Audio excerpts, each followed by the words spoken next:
Hello everyone, in this video I'm going to show a step-by-step tutorial on how to add your profile photo on Bolt account. So first we're going to go to the Bolt app. As I told you, you guys can find it in the App Store, Play Store. Then next we're going to click on the account section. Then click on personal info. Then you're going to click on the profile photo, the plus icon. So once you unload the access of your camera, you're going to take a picture, but the picture should be able to show your face. I must be in a quite lit area.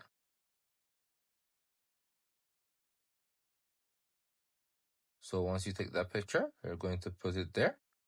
So that's how you basically do it. It's an easy process, taking a picture and uploading it there.